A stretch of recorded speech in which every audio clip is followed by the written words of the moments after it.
Hello, everyone.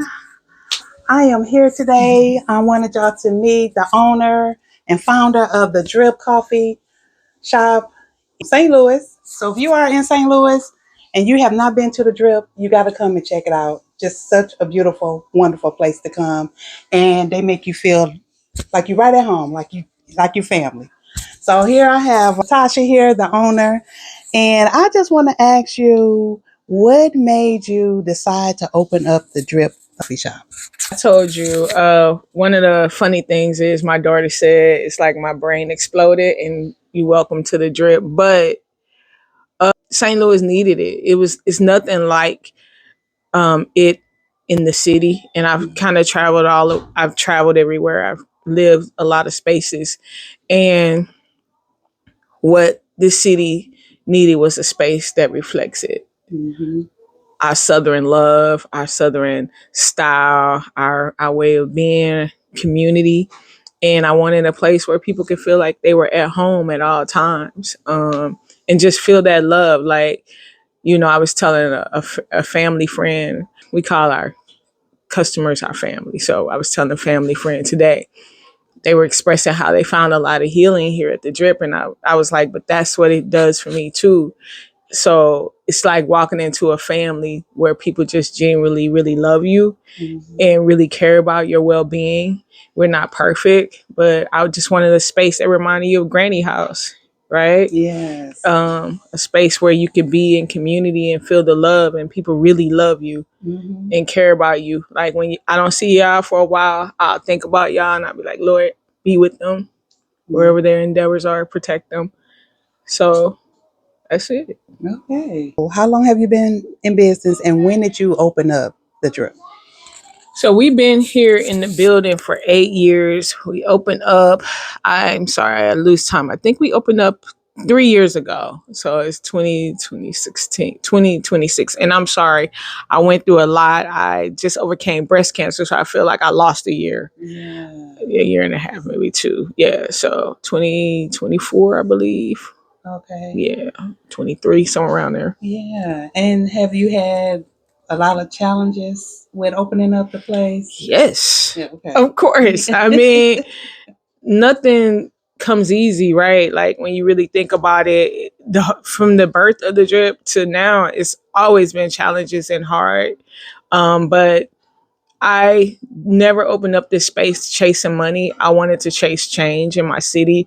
I wanted to see a better version of my city.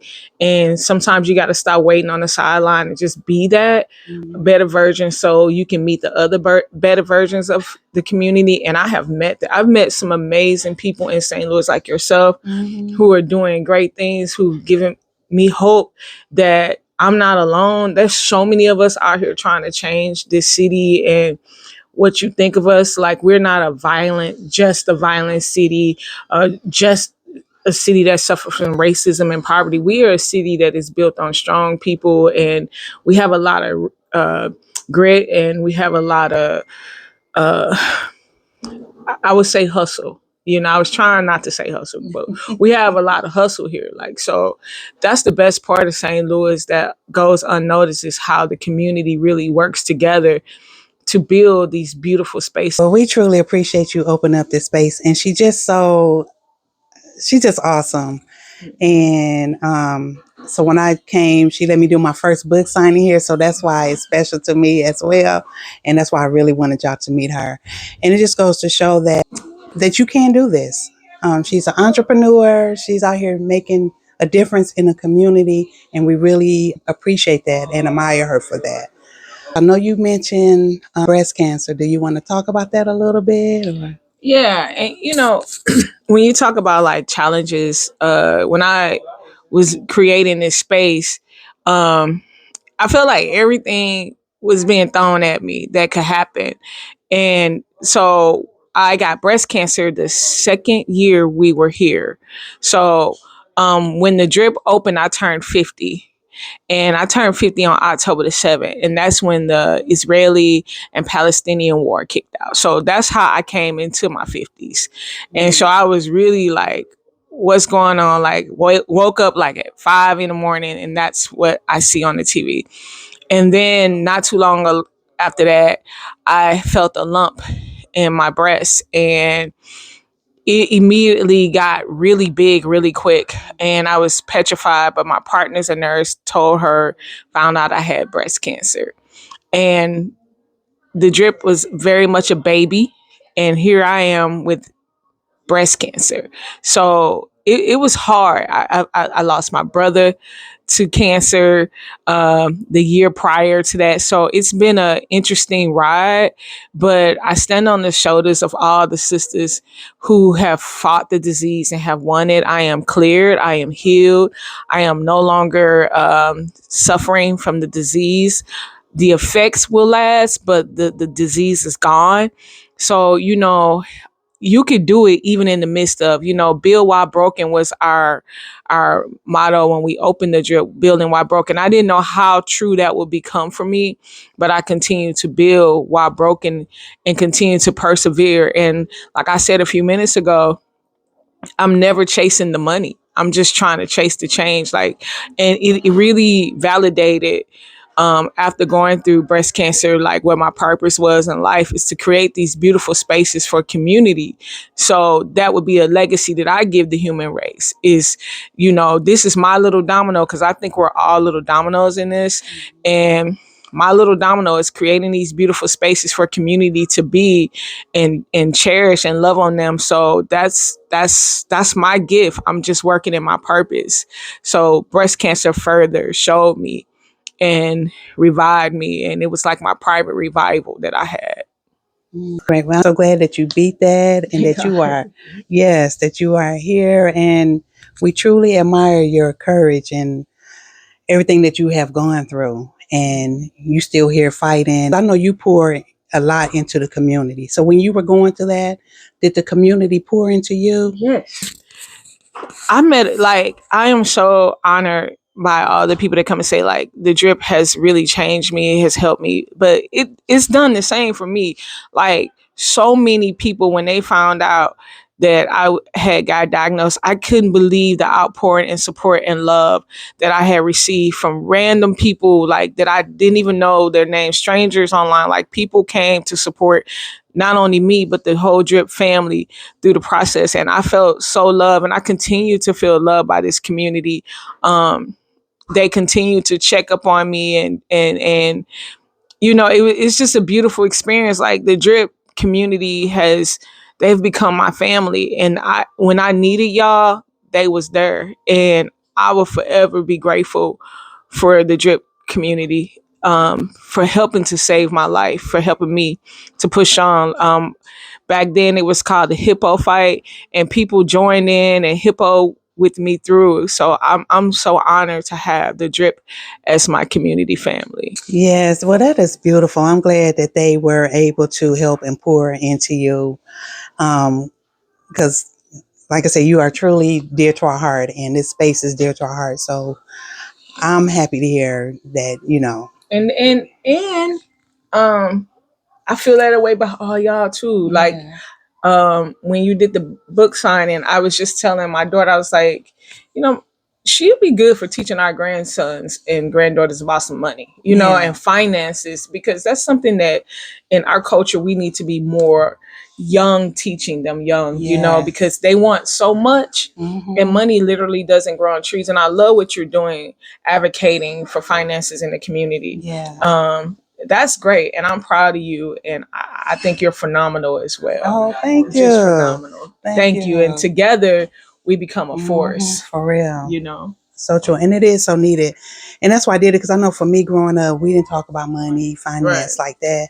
And I can see how people's mindset about money, their relationship with money, how it really does affect their money decisions. So that's why I'm out here trying to help our young people, help all of us, to be better, do better. Amen. Yeah. Yes. Amen. So yeah, when seeing you out here following your dream and doing this for the community is truly touching, and that's why I had to let everybody come and know and hear about you. If you could give someone advice as far as becoming an entrepreneur or following their dreams, what would be something that you would tell them to help them to move forward. I never know. Like my mom was the first person to tell me that I was an entrepreneur. So I would say purpose. We are all here for a purpose. And I can't tell you what that purpose is, but you will know it. Whatever drives you, whatever motivates you, whatever pushes you is your deal to fix. Right. So like you were troubled by how we handle finance. So it became your burden to fix. Yeah. You know what I'm saying? I was troubled by how community people that look like me and you were treated in spaces called coffee houses, right? So it became my problem to fix and others. So it's hard and it's not. It's how you look at it. Do not chase the money, chase the change. The money will come if you chase the change. And we have to get out of the mindset of like, I'm trying to get this paper. Mm-mm-mm. You can get paper anyway, but you have to know like when you're doing this, whatever it is, whether it be finance, coffee shops, restaurants, beauty salons, schools, doctoring, whatever it is that you do, you need to know that I'm doing this for a reason to chase the change and then focus on that, become better at your craft, um, and stay, head down, hands working. One of the things my grandfather told me that I continue to use even after he's gone is don't look to the left nor the right. Just keep moving forward, one foot after the other, no matter what life hits you with. Just keep going forward because it really doesn't matter. Life is going to hit you. You're going to have so many things that are going to go wrong. You're going to face so many challenges and you just got to keep going because I won't say the strong survive. I would say the motivated survives because we're all strong. It's just how you look at it. Don't look at it as, it took me. So you guys, you're just hearing about the drip, but we've been around since '07 building the drip. And when I say that pen and paper is where the drip started. And I had to go through a lot. Like I was living in Seattle at the time and I was trying to get into the coffee industry and I got no love, like none.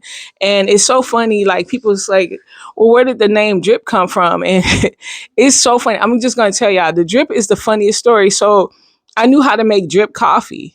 So I was like, well, since I can't get into this industry because I learned in the way where I have to be hands on, like I just can't look at a video, like I have to be hands on, I have to know exactly. So I can read up on everything, but I need to feel it, understand it so I can comprehend it.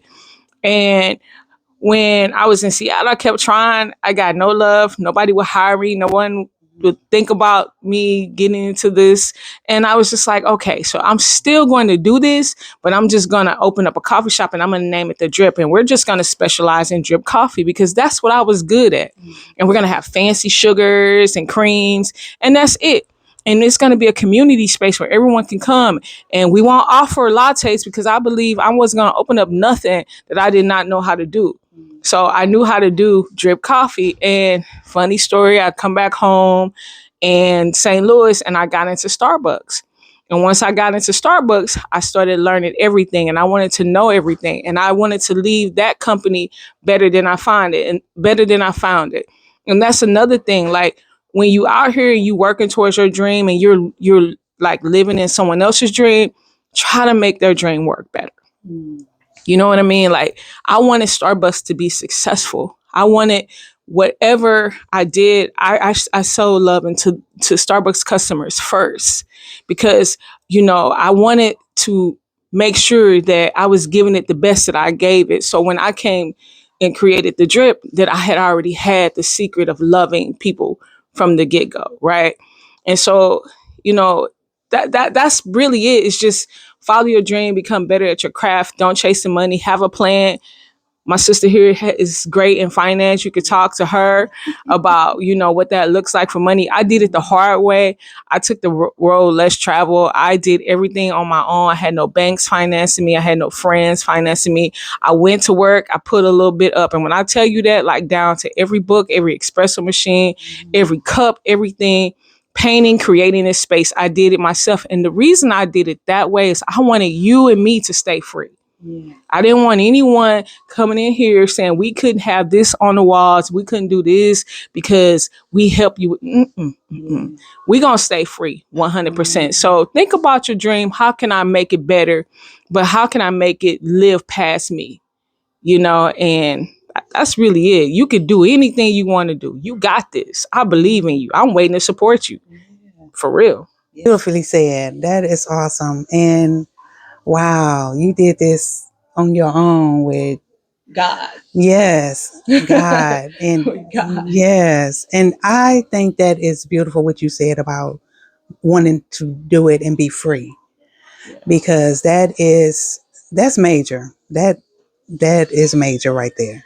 And I totally understand that because some of the things that they teach out here, but I'm just saying to hear her say that is very good. And it is something that you can do too. She didn't let anything stop her. So that's why it's like a testament to us that we can do it. Nothing can keep us down. We just gotta do everything she said. And one thing I want to say too about the drip, great food, awesome food. So I'm gonna tell y'all, I love the potato soup.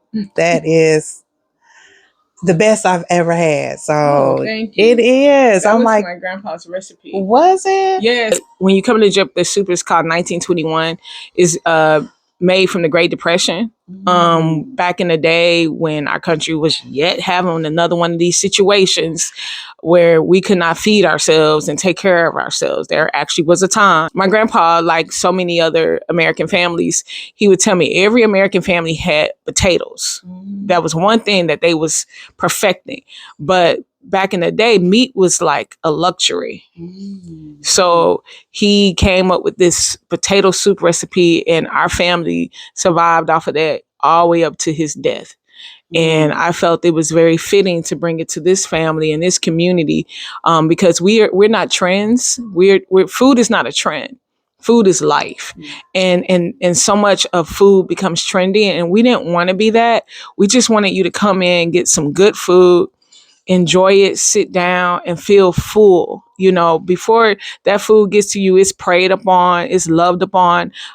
This is one of my pet peeves. I've been saying is we're not fast food. We're intentional food. So from the moment you order is when your food is cooked. And I believe a lot of restaurants do that. It's just that we need to start saying what happens and why you're waiting. Because I want you to really feel the love that we have for you. This is going into your body. This is going in to produce life to you. So I don't want the food to be quick and rushed. That's where the healing happens when you give good food. And potato soup is one of those things that heal you, especially something we got here. Like if you ever have a little cold or you feeling bad, we have something called the healing cup, which is a favorite. We have something called the riot, which is a very interesting spicy drink. But these foods are not trend. They're just something to make you feel and heal your body. So yeah, I'm glad you brought up that because I wanted to kind of touch on that because people are like, I come and I love it. It just take forever. It takes forever to make real good food. Like when you go to your mama house, you're not sitting at your mama waiting for her to mama, hurry up with that food. No, no, no, no, no, no. You want mama to put all her love in it. And that's how we do it here. Yeah. That is awesome. Yes. And I'm telling you, you got to come and try that potato soup. I'm not going to lie. That's one of my favorites. And they got a lot of good favorites here too. Yeah. So make sure you come and check it out. We sell out of that one the most. Yes. We can never, we have a pot this big and we can never keep it in. So forgive us if you ever come and it's not here. We're trying our best. Yes. Great space. LaTosha is great. She, her and her staff, they welcome you when you come in the door. And I just want y'all to hear their saying. So welcome home. Welcome home, family. That's where we invite you to be into this space and welcome you home. It's not a trend. It's just literally when you come to the drip, yes, it looks like a house because it's home. And we want you to know that you're a part of us. I try not to remember people's names because I say family because that means I'm responsible for you and you're responsible for me. And I want you to know that you're a part of a movement of family where we all love each other. So we say welcome home at this space that we share together. I told y'all, she just a badass. I'm just saying, she just. No. you badass too. Yeah, yeah. Phenomenal, like phenomenal women here, Yeah, there we taking go. it. Yes. There you go. And there's a lot of phenomenal people that hang out at the drip. Like I'm telling you, don't get lost on St. Louis. Like I have met some of the most amazing men and women and children, elders. I mean, like people are really out here doing their thing. And it gave me great hope to see, like, I see them building, I see them creating, I see them organizing, I see them teaching, I see them doing a lot of things to make St. Louis a better space. Yes, and the Drip is the place. So make sure you come and check out the Drip Community Center. And children are welcome. She got a nice little space for the children to come play. I bought my grandson. So yes, definitely got to come check it out. Come talk to LaTosha and her staff. Yes, I just wanted y'all to meet this beautiful person here, this beautiful woman, and to really come and check out the space and to show that we can do anything. If we work hard, stay consistent with it, and like she said, work on our skills, all of that. Don't let it keep us down. We got this. You can do it. Make sure you check us out. All right. And we'll see you next time. Bye, family.